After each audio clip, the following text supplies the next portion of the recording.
And we're back for the exciting conclusion of the variation of parameters.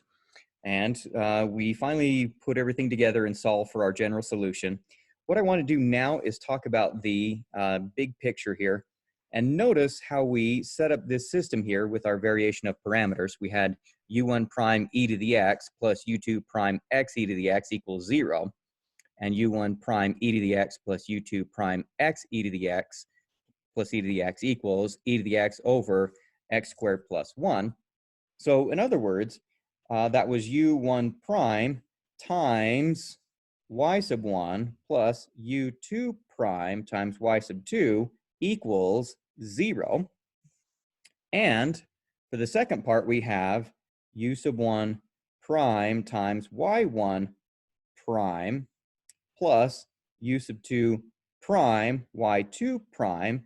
And that e to the x over x squared plus 1 was special because he was the non-homogeneous piece, which I have temporarily called f of x. So if I move that up, you can actually see it. So this basically sets up our system of y1, y2, y1 prime, y2 prime times u1 prime, u2 prime equals 0 and f of x, the non-homogeneous part. And if we do that, we then find out that u1 prime is going to be the determinant of, stick these guys into the first column using Cramer's rule,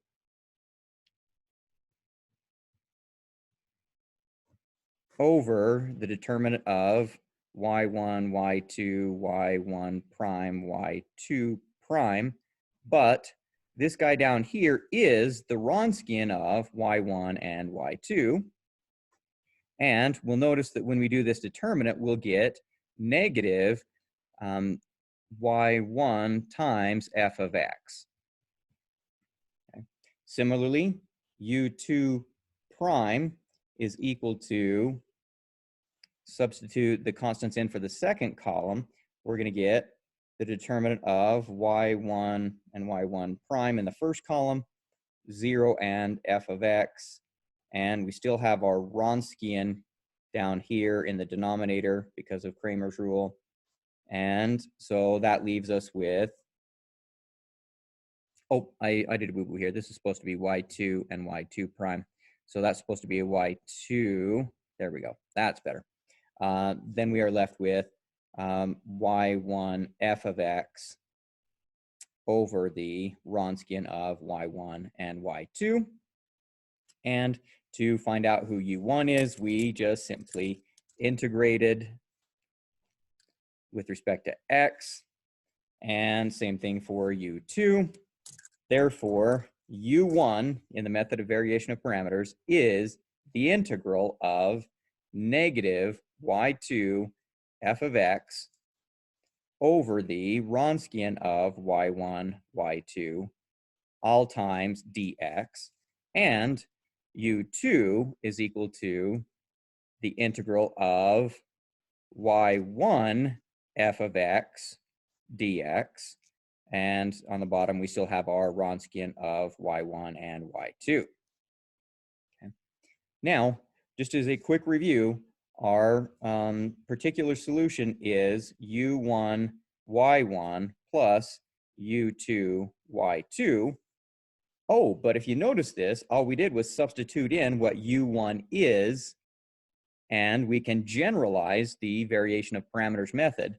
So if we take the negative, so the integral of negative y2 f of x over the Wronskian dx, and substitute that in for u1 here, times by the y1 of x, and the y2, we're going to multiply by u2, which was the integral of y1 f of x dx over the Wronskian.